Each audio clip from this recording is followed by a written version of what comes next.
और इन्होंने कई अद्भुत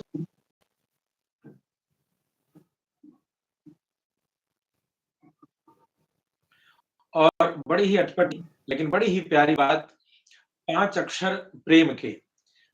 यह एक अद्भुत रहस्य है और मिश्रा जी के द्वारा किया गया है। तो आइए सबसे पहले हम सभी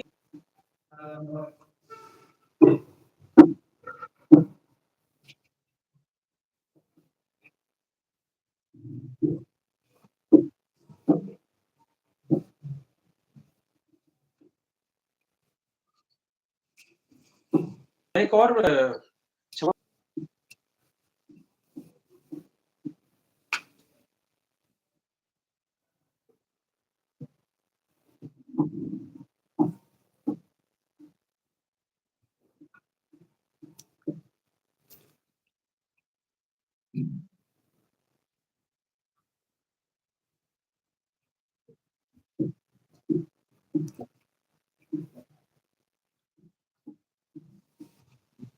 इतना ही नहीं, धर्म के विरोध में यदि भारत की कहीं से भी, विश्व के कहीं से भी अपमानजनक कोई कृत्य होता है, तो विश्व वैदिक धर्म संघ उसका विरोध भी करती है और शंका निराकरण करते हुए अपने हिंदू जनमानस को भगवत पथ पर ले चलने के लिए कुछ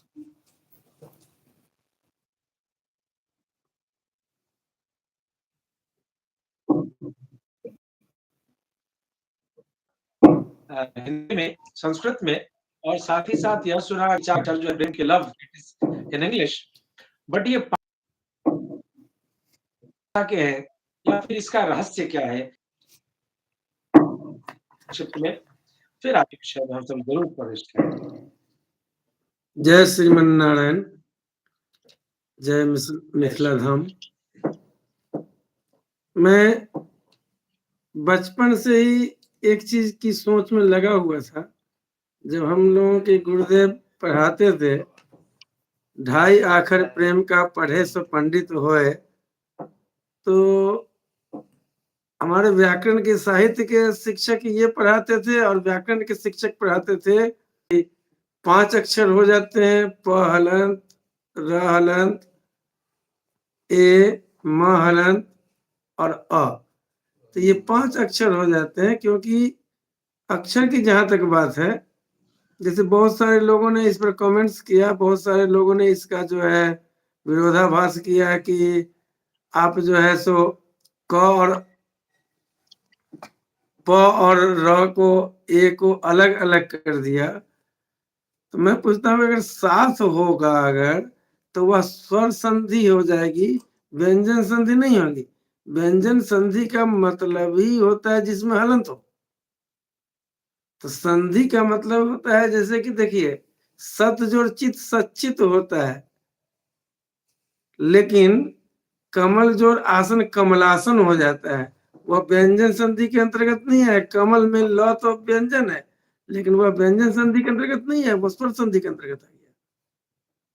और न क्षरति इति अक्षर, ये सिद्धांत भी है। और दूसरी बात, जब मैंने गोस्वामी जी के श्री रामचरितमानस का अध्ययन किया, तो उसमें उन्होंने बहुत अच्छी बात कही। इसका उत्तर मुझे मिल गया भी था कि एक घड़ी आधो घड़ी आधो में पुनियात, तुलसी संगति साधु के हरे कोटि अपराध। यानी शायद इसी मतलब से कबीर जैसे और भी कई साधु संतों ने ढाई आखर प्रेम का कहा होगा कि 5 अक्षर वाले प्रेम का अगर आधा भी तुम सीख जाओगे भैया, तो आपका कल्याण हो जाएगा। और इसी सोच को लेकर मैंने 5 अक्षर प्रेम का बनाया कि प का मतलब पवित्रता है। आपके हृदय में जब तक पवित्रता नहीं आएगी, तब तक आत्मा और परमात्मा के बीच प्रेम का संपर्क हो ही नहीं सकता है। दोनों का संबंध बनाने के लिए पवित्रता जरूरी है। शारीरिक पवित्रता, मानसिक पवित्रता जरूरी है ना। बाह्यांतर भया सोचे, है ना। बाहर से भी और अंदर से भी हम लोगों को पवित्र होने की जरूरत है। इसलिए प का मतलब मैंने निकाला कि पवित्रता। र का मतलब होता है रमणीयता। ज क्षणे क्षणे नवताम उपैति सह रमणीयता, जो हर क्षण हर पल नवीनता की ओर हमें ले जाए वही रमणीय है। लेकिन दुनिया की जितने भी ग्रंथ हैं उन ग्रंथों में आपने देखा होगा कि कोई भी पुस्तक जब मैं पढ़ता हूँ, कोई भी चीज का आनंद लेता हूँ, मिठाई खाता हूँ, तो जब तक मिठास है तभी तक आनंद है, मिठास नहीं है तो आनंद खत्म। इसीलिए जो है सो रमणीयता केवल ईश्वरीय भक्ति में ही है। तो प्रेम का दूसरा स्वरूप रमणीयता है। तीसरा एकात्मकता, मेरा ईश्वर और मुझ में, आत्मा और परमात्मा में कोई भेद नहीं रह जाता है। जब हम एकेश्वरवाद की ओर बढ़ जाते हैं तो ये एकात्मकता। और म का मतलब मनन रिक्तता, जब मेरी आत्मा उस परमात्मा के पास पहुंच ही जाती है, परमात्मा मुझ में और मैं उनमें हो जाता हूं, तो ये एक स्वरूप हो जाते हैं। तो इस एकात्मकता के बाद मरण रिक्तता हो जाती है, मृत्यु नहीं होती है। और अ का मतलब अखिलानंद, अखिल अखिल ब्रह्मांड की ओर जो मैं बढ़ता हूँ, यह अखिलानंद कहलाता है। ये जो है मैंने पुस्तक आपको दिखलाया भी था, और ये मेरी पुस्तक है, और इसको जो है बिहार सरकार ने अथी भी किया है, और ये मेरी पुस्तक है। और रही बात कि अब तो ये पुस्तक की बात दूसरी है, सबसे बड़ी बात है कि हमारे मिथिलांचल की जहां तक बात है, तो मिथिला की भूमि सदियों से जो है बड़े बड़े विद्वानों की भूमि रही है, और माता जानकी का आविर्भाव यहाँ हुआ। फिर भी हमारा जो है मिथिलांचल उतना विकसित नहीं हो सके। देखिए, ये अंग्रेजों के काल से ही उपेक्षित रहा है मिथिलांचल। सोच लीजिए कि अंग्रेजों ने सभी जगह पुल बनवाया, लेकिन उत्तर बिहार से दक्षिण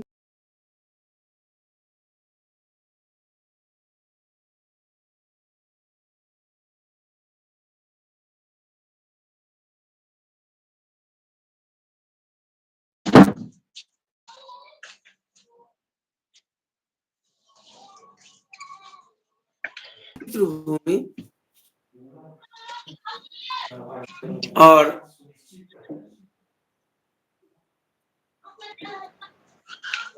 इस मिथिला के द्वारा हम लोगों ने जो दुनिया को संदेश देना चाहा है कि हमारी सीता माता का आविर्भाव यही हुआ, और यत्र नार्यस्तु पूज्यन्ते रमन्ते तत्र देवता, जहाँ नारियों का सम्मान होता है वहीं देवता का निवास होता है। प्रभु राम ने भी, सोच लीजिए कि पहले सीता तब राम है।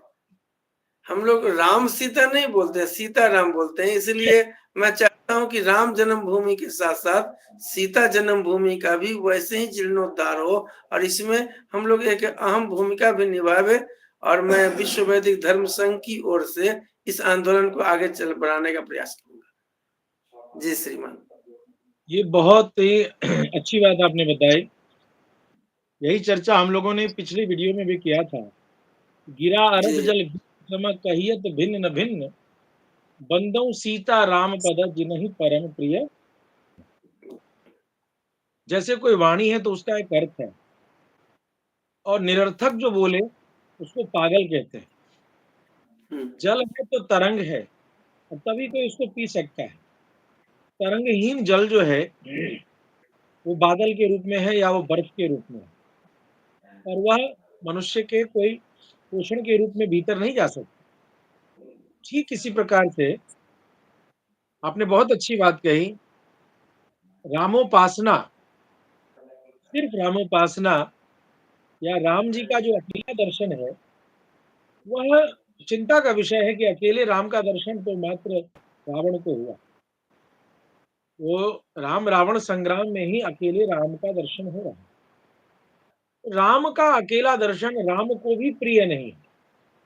धोबी की लीला में अकेले राम जी रह गए तो राम जी पुनः राजसुख में भी वो तपस्वी के रूप में रहे। तो बहुत अच्छा विषय आपने कहा कि राम की प्रसन्नता भी सीता राम की युगल उपासना नहीं है।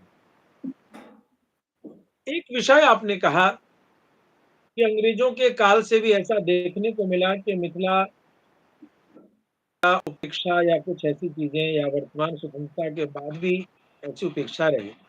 क्या कारण लगता है आपको ऐसी उपेक्षा क्यों थी?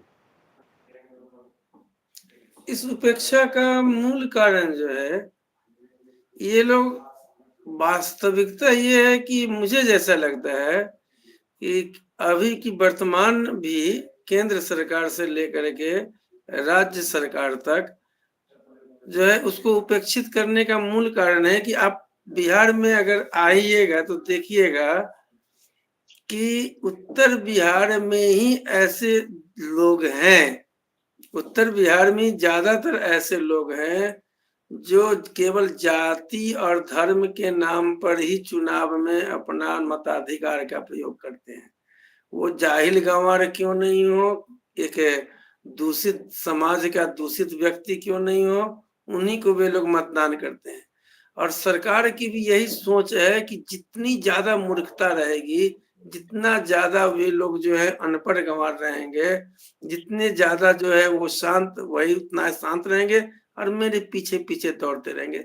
देखिए यही कारण है कि 1917 ईस्वी में गांधी जी ने जो आंदोलन प्रारंभ किया वो मिथिलांचल से ही प्रारंभ किया और सफलता उनको इसीलिए मिली क्योंकि माता जानकी की भूमि की ओर आए। और आप सीतामढ़ी कभी जाइएगा ना, आप तो वहां जाते ही हैं और पूरे विश्व के लोगों को मैं कहना चाहता हूँ, तो भितिहरवा, बरहरवा, मधुबन होते हुए ही जाते हैं और वहां पर गांधी जी के जो है आश्रम, गांधी जी ने क्या किया कि सबसे पहले शिक्षा की व्यवस्था कराई, उन्होंने विद्यालय खोला, उन्होंने आंदोलन नहीं किया, वो जान रहे थे कि यहाँ के लोग बिल्कुल अशिक्षित हैं, बेचारे का कल्याण कैसे होगा, तो जब तक शिक्षित नहीं होंगे और ये शिक्षा से जब तक ये लोग पढ़े रहेंगे ना, तब तक ऐसे ही उपेक्षित हम लोग होते रहेंगे। तो सबसे पहला मेरा जो अभी विचार हुआ है, और विश्व वैदिक धर्म संघ जो है ये पातेपुर महाविद्यालय के सेवानिवृत्त प्रोफेसर हैं डॉक्टर राजेंद्र झा जी, वे हमारे संस्था के द्वारा जो है गुरुकुलम चला रहे हैं वहाँ मधुबनी में। और मैंने भी जो इस आंदोलन की शुरुआत किया है वो मिथिलांचल से ही शुरुआत किया है और वहीं से मैं चाहता हूँ कि शिक्षा के द्वारा पहले शिक्षित करना चाहता हूँ, लोगों को वेद का महत्व समझ में आवे, लोगों को जो है सीता माता के महत्व समझ में आवे, स्त्रियों का महत्व। देखिए सोच लीजिए श्री दुर्गा सप्तशती में कितनी अच्छी बात कही गई है कि विद्या समस्ता तब देवी वेदा स्त्र समस्ता सकला जगत। हे देवी, ये जितनी भी विद्याएं हैं सभी विद्याएं आप ही की है, आप ही का स्वरूप है, जितनी स्त्रियां हैं वे सब आप ही के स्वरूप है। गोस्वामी जी ने भी कितनी अच्छी बात कर दी, सिया राम में सब जग नहीं, राम सिया में सब जग जानी नहीं कहा, सिया राम में सब जग जानी।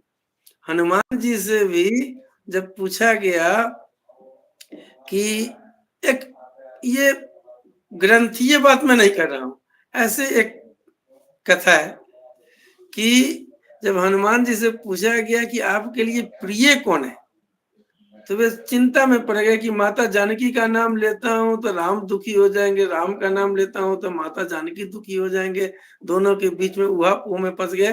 तो बुद्धि नामाग्रगण्यम सकल गुण निधानम वानरा नाम दे, सब ये बुद्धिमानों में अग्रगण्य है। तो इन्होंने सीधे कह दिया कि मैं तो केवल राम का प्रिय हूँ। कहा कि अरे तो सीता माता कहीं कि अरे राम क्या प्रिय हो, तो मैं तुम्हारे लिए कुछ नहीं कहा कि आप तो राम को अपने हृदय में वास करते हैं, वास कराती हैं, इसलिए राम तो आपके अधीन है ही, और मैं जब राम का हो गया तो आपका तो अपने आप, जब राम ही आपके हैं तो मैं तो आपका अपने आप हो गया। कब हूँ हम कवितावली में उन्होंने लिखा भी है कि वो माता जानकी से निवेदन करते हैं कि माते कभी मौका मिले तो मेरे दुखड़ा प्रभु राम से सुना दीजिएगा।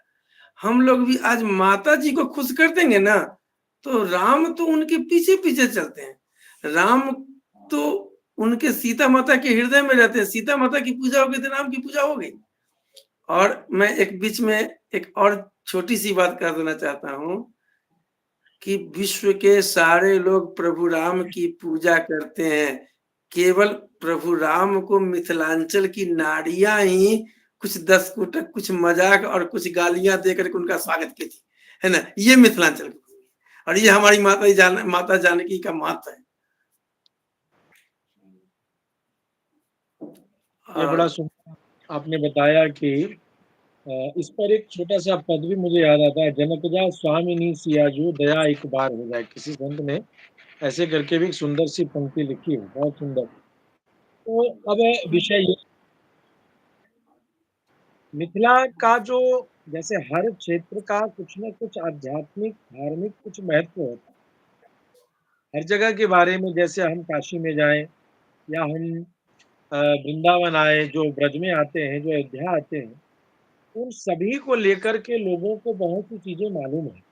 जैसे कब वहाँ परिक्रमा होती है, कब वहाँ क्या होता है, कहाँ का दर्शन क्या महत्व रखता है, आदि बहुत सारी बात। लेकिन जैसे यदि पटना, जैसे आप पटना में ही रह रहे हैं, तो पटना क्या है, पटना राजदेश की, और पटना में भी क्या कोई धाम है, कोई तीर्थ है जो लोगों को दर्शन करना चाहिए, और जो अन्य हिंदू जनमानस है उनके लिए इसके लिए पाटलिपुत्र की धरती पर जो है माता जानकी का जो स्थान है, और मेरे विश्व वैदिक धर्म संघ जो है, इस संघ के मेरे राष्ट्रीय कोषाध्यक्ष चतुर्वेदी वंशवर्धन शर्मा जी मेरे साथ उपस्थित हैं, और वे यहाँ पर माता जानकी मंदिर के ट्रस्ट के जो है वहाँ के सदस्य भी हैं, और हमारे विश्व वैदिक धर्म संघ के कोषाध्यक्ष हैं, वे भी हमारे साथ अभी उपस्थित हैं।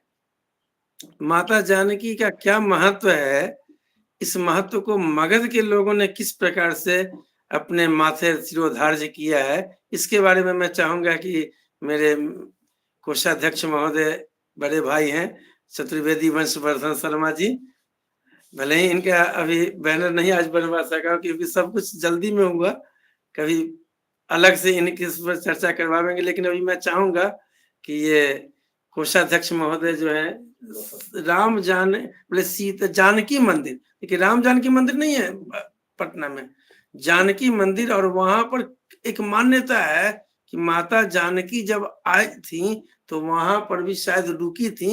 इसके बारे में विशेष जानकारी हमारे चतुर्वेदी वंशवर्धन शर्मा जी थोड़ा सा दे रहे हैं, थोड़ा सा इनसे। जय श्रीमन नारायण। और क्या अद्भुत बात आपने सुना दी, और आपके मुख से ये माता जानकी पटना भी गई और वहाँ जानकी मंदिर है, यह अद्भुत, यह विश्व,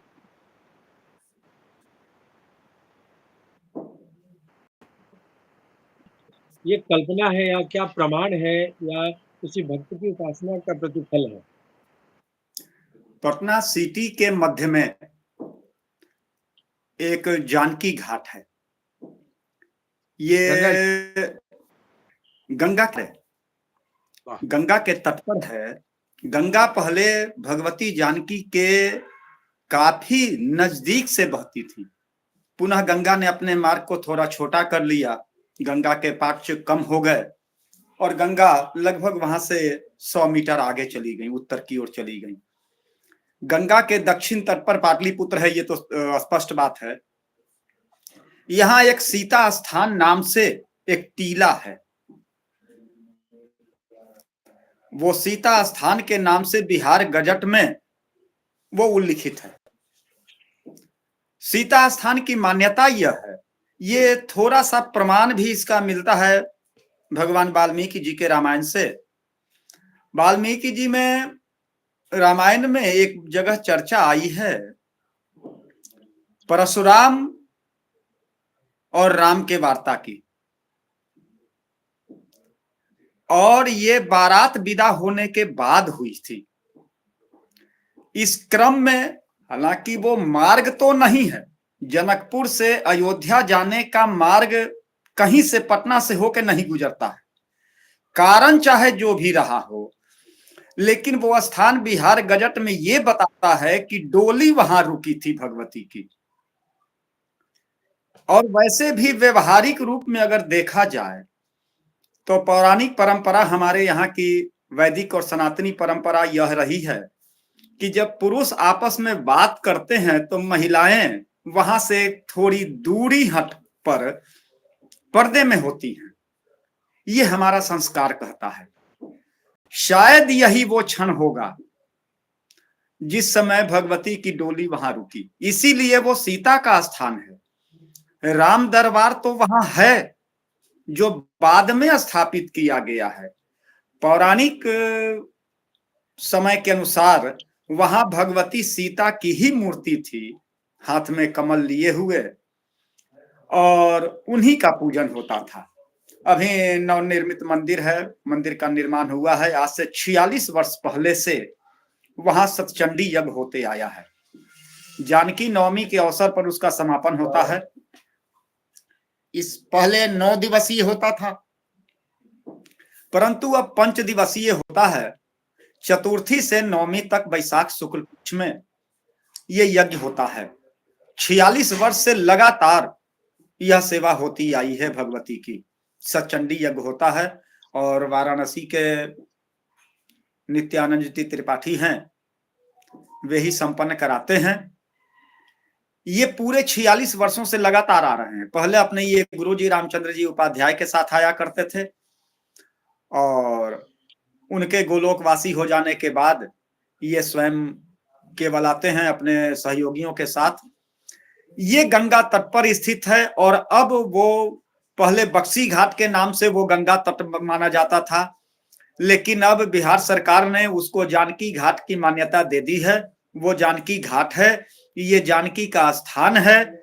और भगवती की कृपा से हम लोगों ने विश्व वैदिक धर्म संघ के बैनर से 1 दिवसीय धर्म सभा भी अभी जुलाई माह में ही वहां संपन्न करा चुके हैं, जिसमें भी लगभग 100 विद्वान मंच पर आसीन हुए थे। इसके अलावे आपने प्रश्न थोड़ा विस्तृत किया था कि पाटलिपुत्र में पर्यटन की और क्या क्या धार्मिक व्यवस्था है, कौन कौन से स्थान है। पाटलिपुत्र में एक अगम कुआं नाम का जगह है।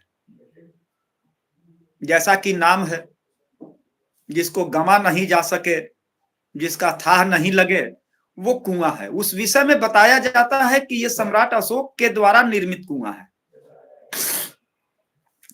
वो शीतला माता के मंदिर के नाम से विख्यात है। अगम कुआं माता शीतला का मंदिर है। अगम कुआं के विषय में एक बात यह बताई जाती है, जिसका प्रमाण कलकत्ता म्यूजियम से मिलता है। कलकत्ता म्यूजियम में लॉर्ड वायसराय की छड़ी रखी हुई है, जो गंगा सागर में गिर गया था और उसे अगम कुआं से तैरते हुए बरामद किया गया था, वहां से प्राप्त हुआ था। इसलिए यह मान्यता है कि उस अगम कुआं का जल स्रोत गंगा सागर से संबद्ध है, क्योंकि छड़ी वहां गिरी और आंतरिक जल माध्यम से होते हुए वह छड़ी आकर के अगम कुआं से प्राप्त की गई। ये कलकत्ता म्यूजियम में आज भी सुरक्षित है।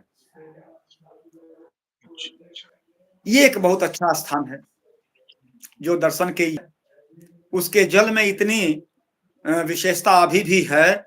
उस जल को लोग निकालते हैं और चर्म रोग से पीड़ित व्यक्ति उस जल से स्नान करके चर्म रोग मुक्त हो जाते हैं। यह मान्यता आज भी है। इन दोनों के सीता स्थान से वहां तक की दूरी लगभग 1.5 किलोमीटर होगी। लोग पैदल आना जाना कर लेते हैं। ये पाटलिपुत्र की स्थिति है।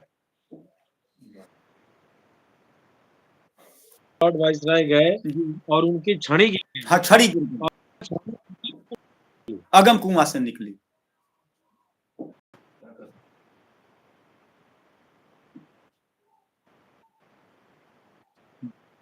हम्म।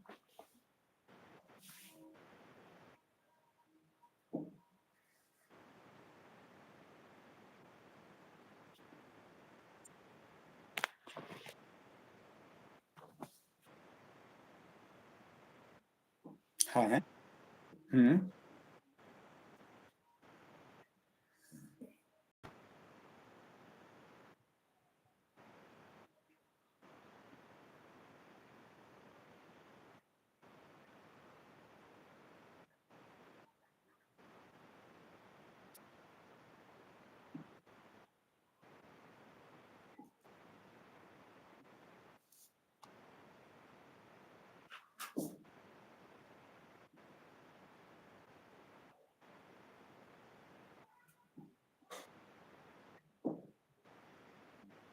बिल्कुल है। हम्म।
सहयोग नहीं पहुंच रहा।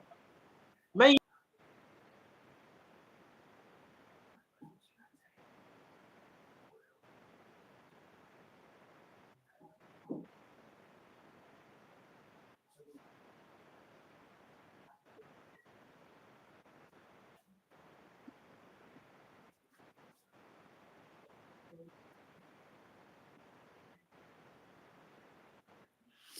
एक जी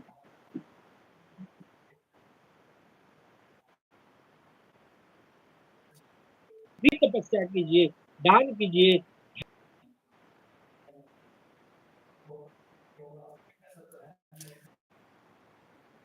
चुनौतियां। देखिए, सच तो यह है, इसको थोड़ा सा वैदिक से थोड़ा सा अलग मार्ग लेकर के मैं इस ओर बढ़ता हूं। इतनी बात तो सच है कि मिथिला ही स्वयं विद्वानों की जननी रही है। मिथिला से कभी काली, इन सबों की स्थिति खाली वही रही।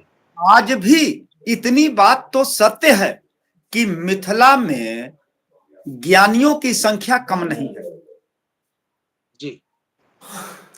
अगर पूरे मीमांसा बिहार से है। अगर पूरे बिहार से केवल मिथिला की तुलना की जाए, बिहार को अलग और मिथिला को अलग मान लिया जाए, इसके बाद भी तुलना की जाए,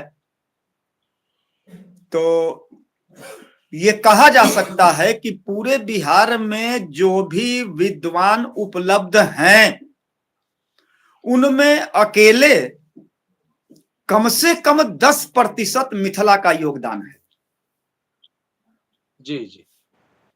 ये जहां तक मेरी अपनी बुद्धि, विवेक और अपनी क्षमता के द्वारा आकलन किया हुआ है।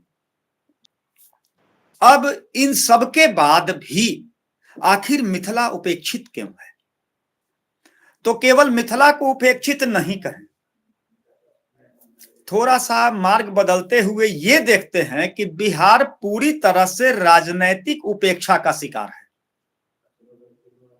और मैकाले शिक्षा पद्धति ने जो ये वैसे विद्वानों को खड़ा किया जो एकेडमिक एजुकेशन से फुलफिल होंगे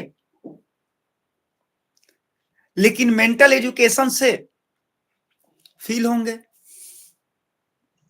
वहां वो नील होंगे, उनके अंदर शिक्षा का प्रभाव रहेगा लेकिन ज्ञान का सर्वथा अभाव रहेगा। और राजनैतिक स्थिति यह भी पूरे बिहार को अगर इस रूप में देख लिया जाए कि यदि पूरे भारत से जितने भी आईएएस और आईपीएस निकलते हैं प्रति वर्ष के परीक्षाओं में, उनमें अगर अकेले बिहार को छांट लिया जाए तो ये कम से कम 12 से 14% होता है। 14% आईपीएस आईएएस बिहार से होते हैं। अंतर यही होता है कि वो कोटा कहीं और का होता है। कभी मध्य प्रदेश के कोटा से होते हैं, कभी उत्तर प्रदेश के कोटा से होते हैं, कभी बंगाल से होते हैं, कभी उड़ीसा और गुजरात से होते हैं। अगर पूरे से बिहारियों को निकाल दिया जाए, ये यहां इस तरह से कुचले हैं और हर जगह बिहारी यह कह करके पिटाए जाते हैं कि तुम बिहारी हो।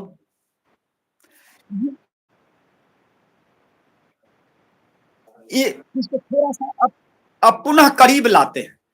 इसी का दंश झेलते हुए अभी जब केंद्र में ये सनातनी सरकार आई, इसके प्रयास से बिहार में पथ का निर्माण शुरू हुआ, थोड़े से विकास शुरू हुए, लेकिन पुनः स्थिति वहीं की वहीं रह गई। यदि इससे डर लगता है, अभी बहुत सुखद व्यवस्था यह बनी है कि अभी जो सत्तासीन है बिहार में हमारे नीतीश जी, उन्हीं के दल के एक विधायक ने भी यह आवाज उठाई कि मिथिला का 22 तारीख को प्रभु श्री राम के विग्रह के प्राण प्रतिष्ठा से पूर्व मिथिला में भगवती के रघुवर सरकार की जो अर्धांगिनी उनकी शक्ति हैं, उनकी शक्ति के भवन निर्माण के लिए, मंदिर निर्माण के लिए ईंट एक रख दिया जाए, शिला पूजन कर दिया जाए। उन्होंने यह चाहा तो है, मतलब भगवती ने अपनी कृपा दिखाई है। अब इसके बाद मैं इतना ही कहूंगा, ये भगवती की ही प्रेरणा है, उनकी इच्छा थी कि पहले मेरे प्रभु के जन्म स्थल की व्यवस्था हो जाए, जो सनातनी परंपरा है, इसके बाद मेरी व्यवस्था हो। अब भगवती ने प्रेरणा दी है और अब भगवती के उस जन्म स्थली का भी पुनरुद्धार होगा। ये भगवती की प्रेरणा से ही होगा।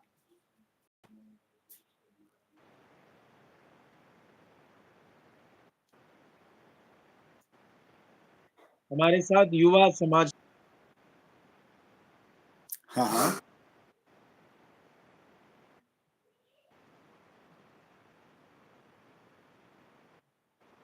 को सजाने के लिए आवंटित कर दिया है। हाँ, जय श्रीमन नारायण। चंदन ठाकुर हम्म।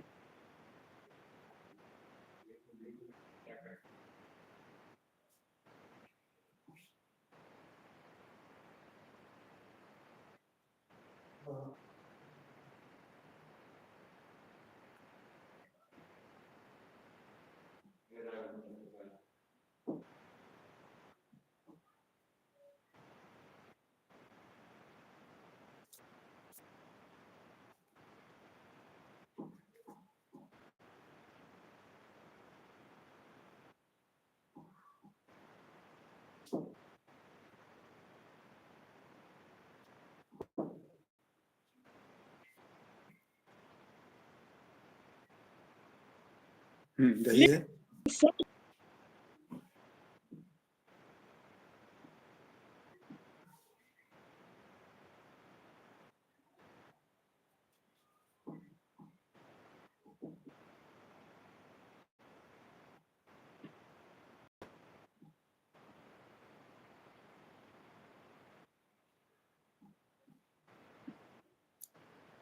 हम्म।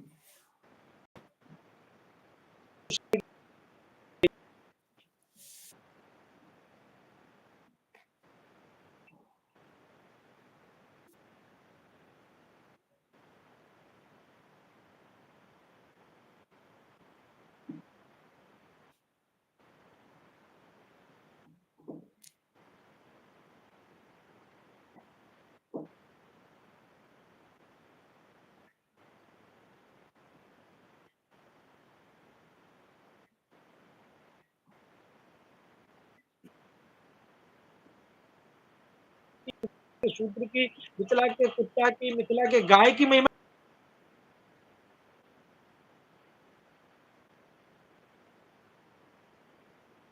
नहीं है।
आएगा तो वो दर्शन क्या है?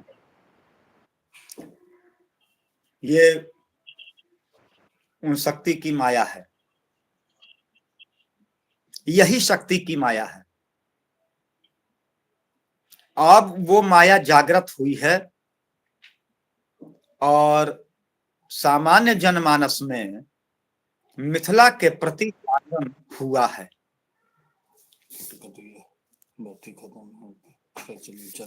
ये जनमानस में ये जागृत भावना हुई है और अब मिथिला का पुनरुद्धार होगा, क्योंकि भगवती ने स्वयं चाहा है और उनकी अनुकंपा है कि अब उद्धार होगा। धीरे धीरे यह बात भी प्रकाश में आना शुरू हुआ है, जनमानस में ये बात आई है। और जब जनमानस में ये बात आ जाए, जब हृदय में ज्वाला फूट उठे, क्योंकि ये सच है कि मेरे दिल में न सही तेरे दिल में ही आग चाहे हो कहीं पर आग जलनी चाहिए। भगवती ने भी सोचा कि पीर पर्वत हो गई है, अब पिघलनी चाहिए और उसी हिमालय से अब एक गंगा निकलनी चाहिए। तो ये गंगा अब निकल रही है, माया का प्रभाव है, भगवती ने ये जागरण जगाया है और निश्चय ही विश्व वैदिक धर्म संघ अपने पूरे शक्ति के साथ इस अभियान में अग्रेतर की भूमिका निभाएगा।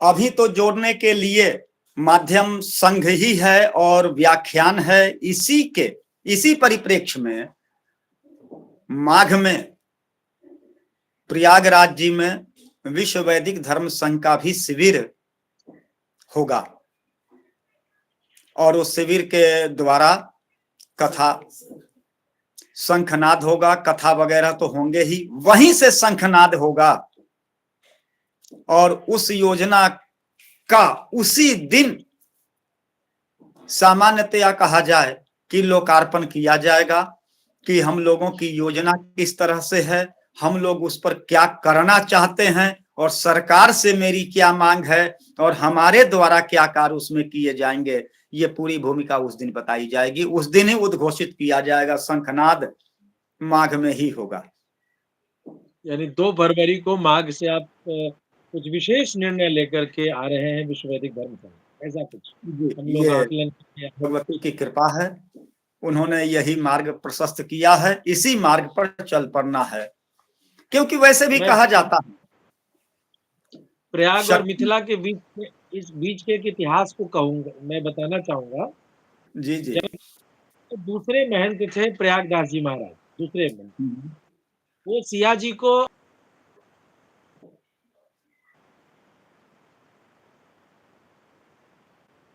माघ का श्री अवध में कथा चल रही थी। और देखिए अवध में ही कथा, अवध का प्रसंग भी चल रहा है। प्रभु इच्छा। माघ में वो कथा सुन रहे थे और सारे रसिक जानते थे कि प्रयागदास जी को कथा नहीं सुनाना,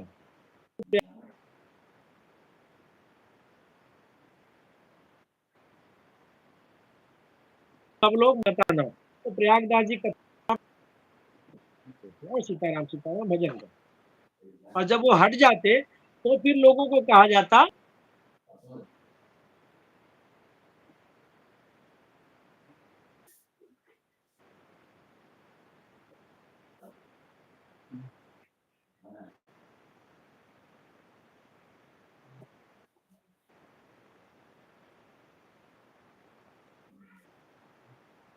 हो गया।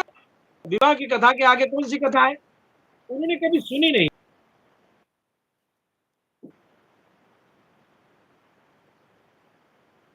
लेते हुए पहुंच गया कथा स्थली में और देखे कि सही में कथा चल रही है।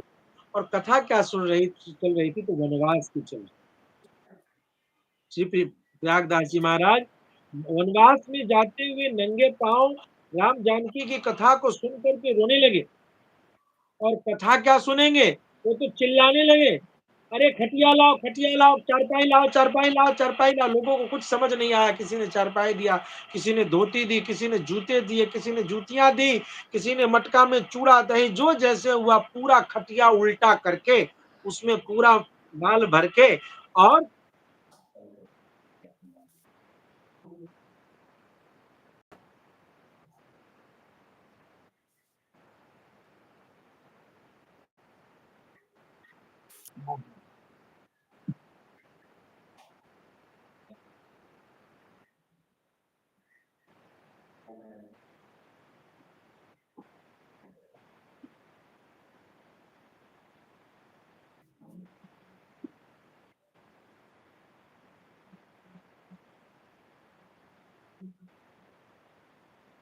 लेके चलता।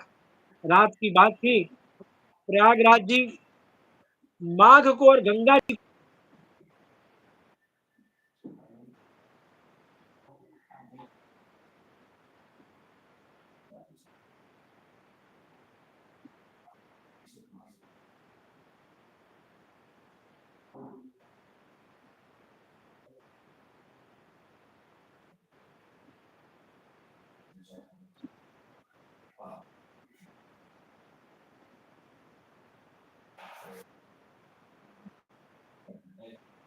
हैं और उसका नैन होते हुए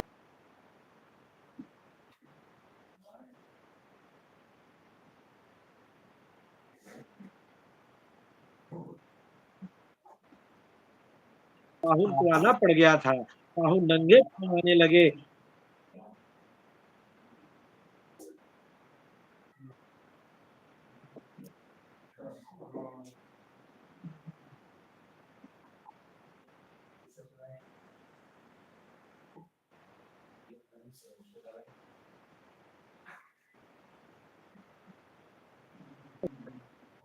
आहा।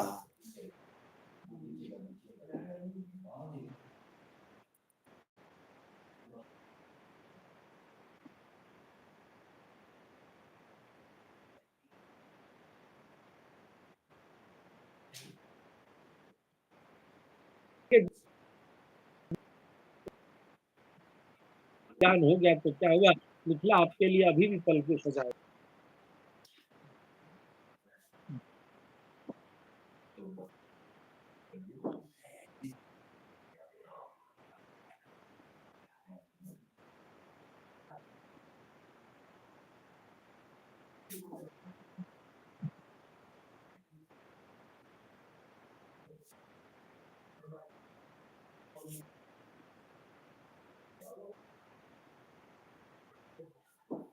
ये भगवती की ही कृपा है, भगवती की ही कृपा है, उन्हीं ने ये प्रेरणा दी है और वो अपने प्रेरणा जब दे चुकी हैं, अब हम लोगों का धर्म है कि हम लोग उस मार्ग पर अग्रसर हो जाएं और अब निश्चय ही मिथिला भूमि का उद्धार होगा, इसमें जरा भी संदेह नहीं है।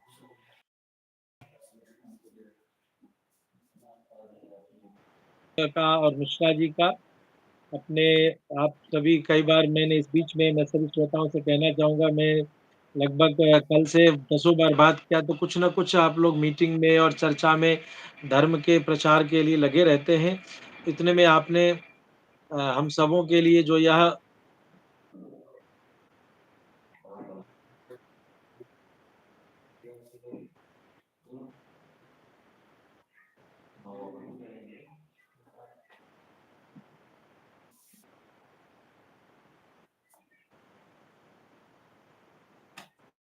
चतुर्वेदी जी की ओर से सूचना मिली है कि 2 फरवरी 2024 माघ में विश्व वैदिक धर्म संघ के तत्वावधान में होने वाले उस महासंवाद स्थली पर जरूर पहुंचे। और विश्व वैदिक धर्म संघ जिसके पास, मैं आप सभी श्रोताओं को कहना चाहूंगा, पूरे भारतवर्ष के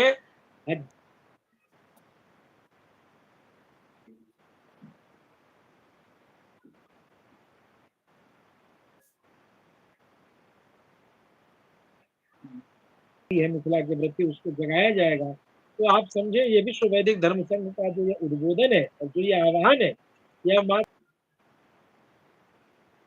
ये हजार प्रवक्ताओं से युक्त हजारों विद्वानों के साथ जो धर्म के प्रचार के लिए, उसके बीच में मतलब बहुत आनंद में हमारे कोषाध्यक्ष महोदय से आपकी बात हुई और अच्छा लगा, और आपको भी आनंद मिला होगा कि हमारे विद्वान हैं, हमारे ट्रस्ट में सारे लोग जो है ना, सब बहुत अच्छे अच्छे जानकार हैं।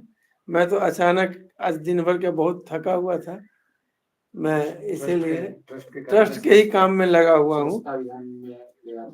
एक अभियान हम लोग चला रहे हैं गुरुकुल आश्रम चलाने का, और भी हमारे कुछ प्रोडक्ट निकल रहे हैं, है ना, उसके लिए भी मैंने सोच रखी है। अभी तत्काल एक चीज का उद्घाटन भी हो चुका है हमारा, है ना, जो कि घर घर तक पहुंचवाना भी है। ये सब योजनाएं लेकर के चल रहा हूँ, और फिर विशेष हम लोग फिर चर्चा करते रहेंगे। कल परसों जब भी कहिएगा एक बार फिर हम लोग बैठ जाएंगे, है ना, क्योंकि ये बहुत दूर से आए हैं हमारे सभी कोषाध्यक्ष महोदय। और इस विषय अभी पर मैं हम सभी, मुख्यालय में बैठा हुआ हूँ, जी जी, अभी मुख्यालय में, ट्रस्ट का जो मुख्यालय है ना, वाह वाह वाह, प्रधान कार्यालय, उसी में भी सभी को लोग बैठे हुए हैं।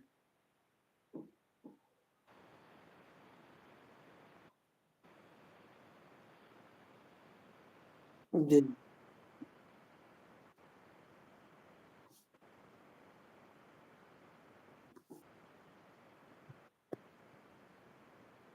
से संघ को और बलवान। पुनः फिर इसी विषय के साथ सीता जन्मी और वर्तमान घाटियां, मिथिला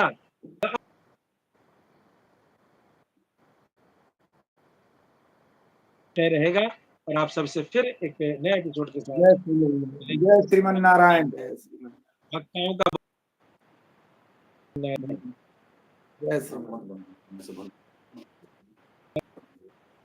जय श्री